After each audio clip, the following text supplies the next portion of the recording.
hoje a Bahia desembarca no Inovarão Parto Fora do Eixo. A gente ficou por nossa parte o calor aqui do estúdio. Agora, eu espero que você tenha trazido uma caramelinho aqui para deixar o papo mais gostoso. Essa fica para a próxima. Trouxe o sotaque, que já é bom demais, Já o calor de baiano, né? Que já é uma delícia. Com certeza.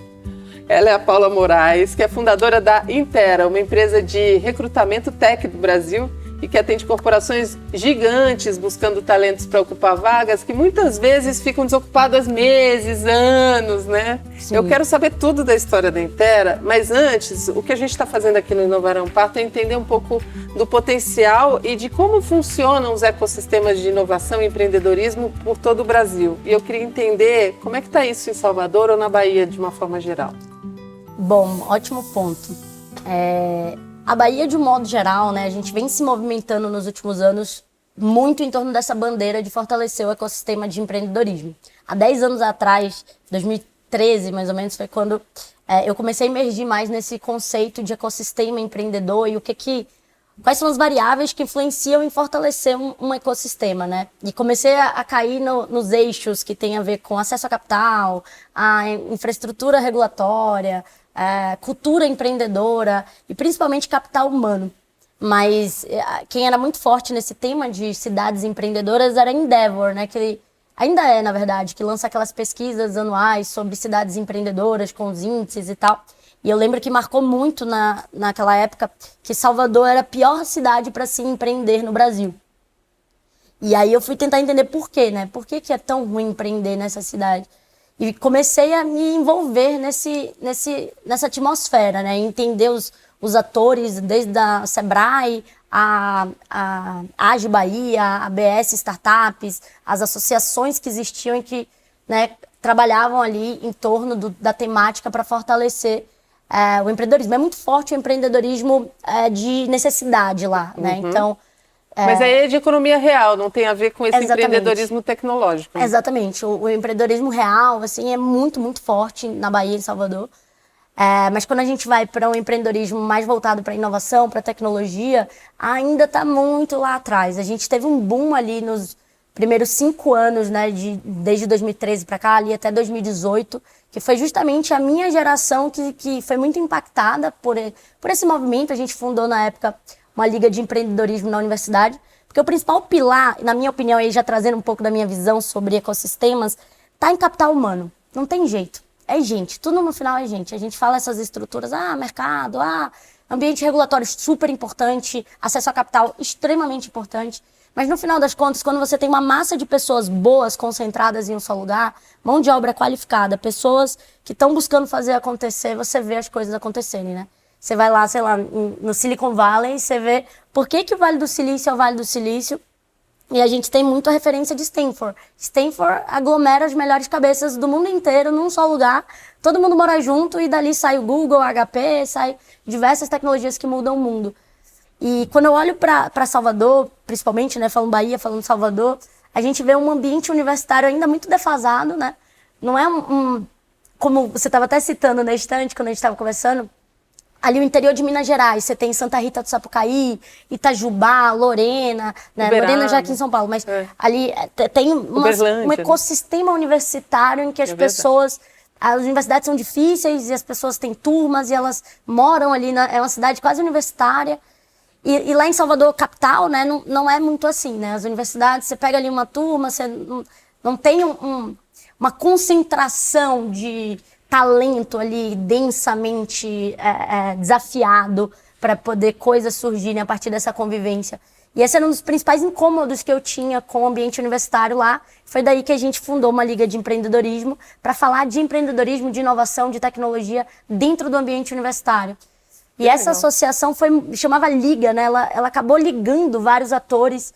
E foi nessa leva assim, que surgiram hoje uma das principais startups que tem no ecossistema, vieram dessa época, dessa densidade de movimento em torno desses atores. Que é o pessoal ligado também à comunidade do Dendê, a história do Acarajé Valley, é isso? Isso. Essa mesma turma? Vale do Dendê, Silicon Valley, várias iniciativas começaram a surgir.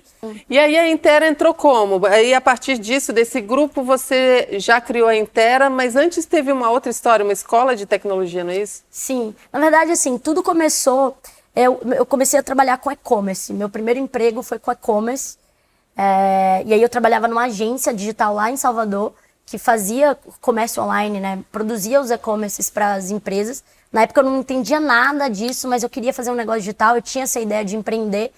E eu resolvi começar com quem já sabia fazer, e aí eu fui trabalhar nessa agência. Passei um tempo trabalhando nessa agência, depois eu empreendi um marketplace, como se fosse um Mercado Livre, só que de aluguel. Foi meu primeiro negócio, assim. Passei 1 ano e meio empreendendo isso. E uma das grandes dificuldades que eu tinha ao longo da minha trajetória era encontrar gente boa. Gente boa para todas as áreas, né? De marketing digital, a vendas, a parte de, principalmente, tecnologia, design, produto. E tinha muita dificuldade, principalmente lá em Salvador, assim, era muito difícil achar profissionais qualificados e disponíveis para poder assumir as diferentes funções. Isso era um negócio que estava me incomodando. Ao mesmo tempo, eu sempre gostei muito da temática educação, justamente por ser entusiasta desse tema de ecossistemas e acabar caindo no eixo capital humano e entender o poder que a universidade tem na formação das pessoas para o mercado.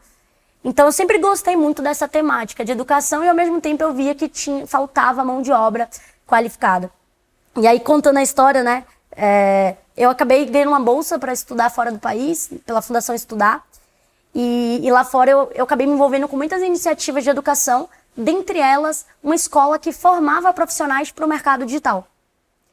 E aí aquilo bateu isso lá no Canadá? Lá no Canadá. Mas aí você trouxe essa iniciativa para cá ou você criou uma nova? Então, eu tentei trazer para cá, foi na hora que eu comecei a trabalhar lá, eu falei, caraca, é isso. É isso que está faltando no Brasil. Porque de um lado você tem uma porrada de empresa crescendo pra caramba, com um monte de vaga aberta e sem conseguir contratar. E do outro lado você tem uma população desempregada que manda currículo para tudo que é canto e não consegue emprego. E aí tem um hiato enorme entre esses dois mundos aqui. E aí quando eu vi essa escola, eu falei, caramba, educar para formar gente para trabalhar no mercado digital. Por que não isso? E essa era a minha intenção, assim, formar mão de obra para ajudar o mercado a alavancar, para a inovação conseguir crescer. Porque a inovação, ela para aí. Se ela não tem gente para desenrolar, a empresa empaca. E hoje as empresas, de um modo geral, elas só não crescem mais do que elas estão crescendo. Obviamente, a gente tem, principalmente agora, um cenário econômico, etc. Mas muito por falta de gente. Pelo desafio que envolve capital humano. E aí nasceu a Intera. Abril de 2018. Começou nesse modelo. No começo, a gente introduziu com uma solução de educação, em que as empresas financiavam os programas educacionais para contratar, para recrutar talentos. Antes de contratar, elas contratavam e davam uma formação? Contrário, a gente vendia a formação e a empresa financiava aquela formação e a partir dessa formação ela recrutava profissionais que ela acreditava que fazia sentido para as vagas. E aí com as habilidades e as competências que eles precisavam lá dentro. Exatamente, já treinados. E aí foi assim que nasceu a Intera. A gente passou o ano de 2018 inteiro vendendo programas educacionais para as empresas, para recrutar os talentos. Era de graça para quem participava. E, né, a empresa tirava dali os melhores talentos. Aí é o melhor do mundo para casar com o seu propósito. Exatamente. Né? Porque aí a pessoa não precisa desembolsar nada. Quem está pagando é a empresa que vai também se beneficiar disso. Ou seja, um ganha-ganha para todo mundo. Ganha-ganha né? para todo mundo. Só que aí é isso, inovar é um parto, né? Tá aqui, ó, espalhado, olha isso. Em todos os lugares. O que aconteceu? O programa ajudava as empresas acabavam contratando, as pessoas saíam maravilhadas do programa e era muito legal. Porém, contudo, todavia, era muito difícil vender. Eu demorava 3 meses para fazer uma venda. Tinha várias complexidades que eu tinha que atrair, eu tinha que selecionar, eu tinha que treinar. E quem tenta fazer 3 coisas ao mesmo tempo acaba não sendo muito bom em nada. E aí a gente teve que tomar uma decisão também ali para ver se o negócio engrenava. Foi quando a gente resolveu abrir mão de educação nesse primeiro momento. Falar, não. Quando a gente ia vender os programas, quando a gente vende, a primeira coisa que a gente faz é escutar, né? E a gente começou... naquele ano eu conversei com o quê? Uns 150 RHs. Foi aí que eu tive contato com RH propriamente, né? E a dor era unânime, todo mundo sangrando, precisando contratar, não conseguindo. Só que tinha uma série de objeções. Eu preciso de gente sênior, não júnior. Eu preciso para ontem, não para daqui a 45 dias, etc, etc. A gente falou, cara, a gente está tentando empurrar uma solução para um problema que existe, mas não é bem essa solução que resolve. A gente começou a fazer tudo o que a gente fazia para o programa, mas sem o programa, já direto para a vaga da empresa, né? Que a gente chamou de hunt hacking. A gente empacotou isso. Aí vocês buscavam as pessoas. Exatamente, atrair, a gente virou uma solução muito forte de atração. Ok. Das 3 complexidades, atrair, selecionar e treinar, a gente resolveu ser muito bom em atrair.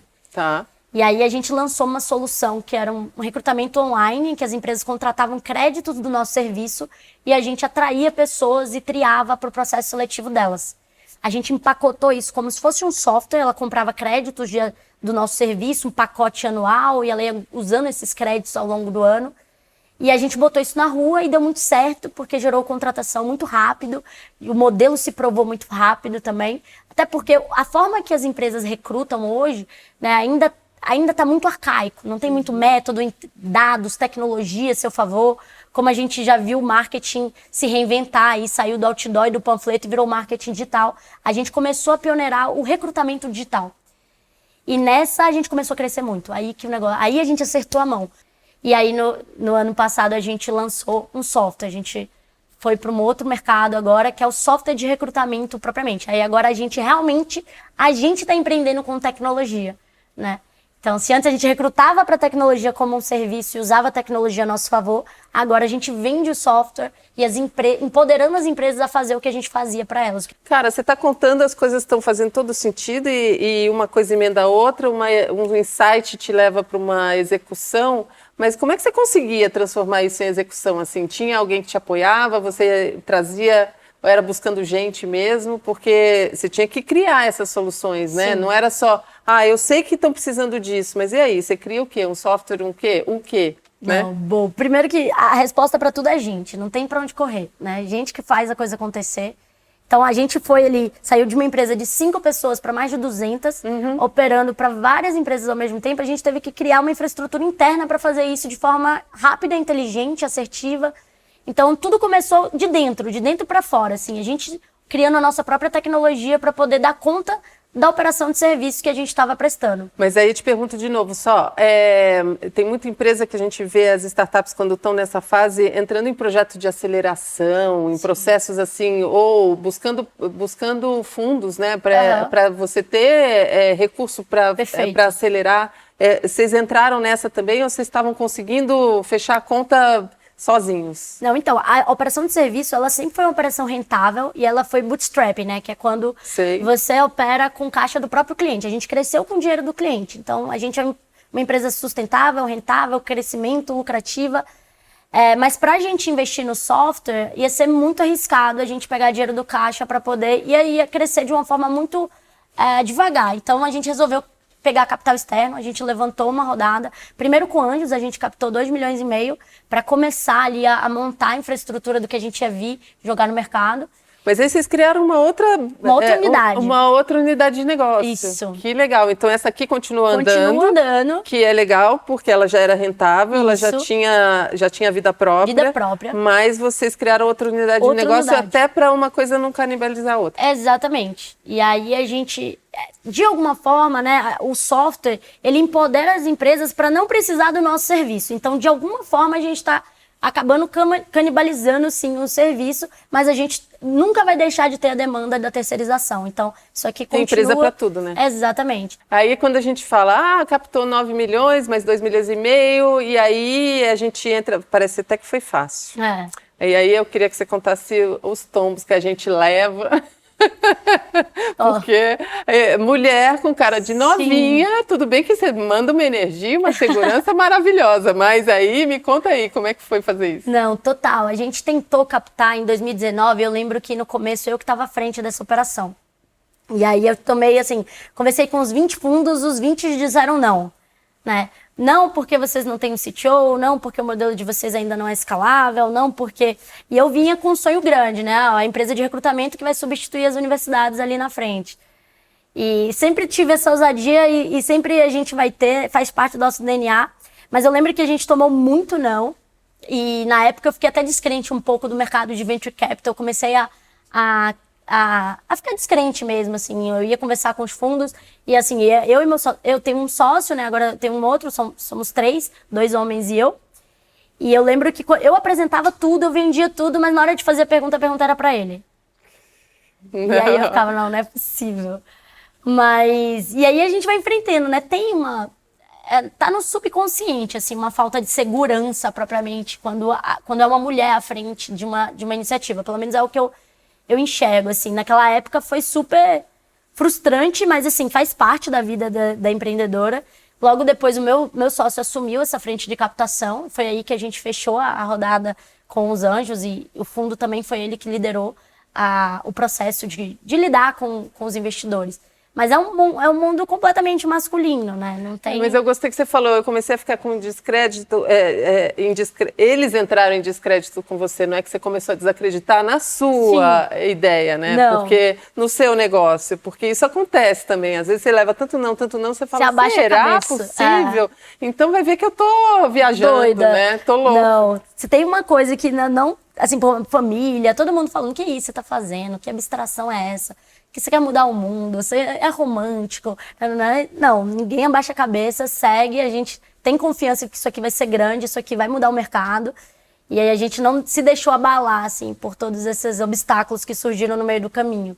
E sempre vão surgir, não tem pra onde correr. Faz parte da natureza de empreender, né? Não é só por ser mulher. Empreender por si só tem seus desafios. Quando você bota o ingrediente de gênero, fica mais difícil ainda. Você bota Nordeste, fica mais difícil ainda. Você bota jovem, menos dos 30 anos, fica mais difícil ainda, né? É uma combinação interessante mesmo, você conseguiu. Agora, me fala em relação ao momento que vocês estão hoje, então, os desafios de agora e quais são os seus desejos para a empresa, assim, e aí falando de propósito mesmo, o que você imagina? Legal. Eu brinco lá com o pessoal que a gente começou sendo um restaurante, no sentido de a gente faz a comida para poder servir. No caso, a gente era uma escola que formava mão de obra para poder abastecer o mercado. E aí esse era o nosso negócio, ser um restaurante. Daí a gente mudou e virou um serviço de delivery. Então eu não faço mais a comida, mas eu entrego quem está com fome a comida. Eu conecto, né, através de um serviço de delivery. E agora a gente está indo virar o iFood. E ganhar uma escala e uma potência muito maior. Eu conectar, de fato, através de tecnologia e inteligência, quem tem com quem precisa. E ser o grande intermediador de dados da demanda e oferta de emprego quando se fala em inovação e tecnologia no Brasil. Isso é muito potente, né? Porque no momento que você começa a intermediar os dados, o iFood sabe que se tem muita gente pedindo pizza em Ribeirão Preto e não tem pizzaria suficiente, ele consegue direcionar a oferta de pizza naquele lugar. Então, se eu sei que tem muito desenvolvedor iOS, que tem falta no mercado, tem muita empresa pedindo e tem pouca gente conseguindo passar nos processos, etc., a gente consegue direcionar a construção dessa mão de obra, que é algo que vem da nossa gênese, né? Então, a nossa intenção com tudo isso aqui é ser, de fato, um grande player de empregabilidade, não só de recrutamento. O recrutamento é onde a gente começa, onde a gente ajuda, a gente vira ali, entra nos processos seletivos das empresas, entende por que as pessoas estão passando ou perdendo, entende por que as empresas querem o que elas não querem, que é onde está ali, em real time, as exigências do mercado de trabalho. Eu acho que você, e falar de empregabilidade, você está conseguindo, no fim, transformar com toda essa tecnologia, colocar gente trabalhando, gente, Isso. dar emprego. É o que a gente quer fazer. A gente ainda não faz isso, porque a gente está muito concentrado agora em escalar e estar dentro dos processos seletivos. Mas o nosso próximo degrau é começar a botar carta nesse baralho. Para a gente conseguir retroalimentar o ecossistema, porque essa conta não fecha, não tem gente suficiente, tem muita vaga e tem pouca gente. No Brasil e no mundo. No Brasil e no mundo. Então, assim, se a gente fosse ser um restaurante, fazer comida e ganhar uma grande franquia de restaurante e ser uma grande potência de restaurante, seria um caminho. A gente foi por outro caminho. A gente quer ser o iFood e, ao ser o iFood, a gente conseguir, com inteligência, com assertividade, com tecnologia, direcionar a carreira dessa galera para a gente conseguir criar um ecossistema com mais força e botar mais gente para... Tanto botar mais gente, quanto fazer com que as pessoas que estão dentro consigam elevar o nível e alcançar seus objetivos de carreira, né? Mas isso é um próximo degrau. E não tem elevador. É degrau por degrau, não tem jeito. É verdade. Cara, obrigada pela visita, obrigada por compartilhar essa energia e contar essa história toda. A gente está querendo conhecer negócios e se inspirar em mulheres como você que estão fazendo acontecer com um propósito, com vontade, com coração. Com coração, não tem como ser diferente. Com coração, inteligência. Pois é. E muita ginga baiana, que é bom demais também, né? Eu que agradeço o convite, adorei a iniciativa. Parabéns demais pelo projeto. Obrigada. Obrigada a você. Eu vou abraçar porque de perto é muito bom. Valeu. Muito bom, gente.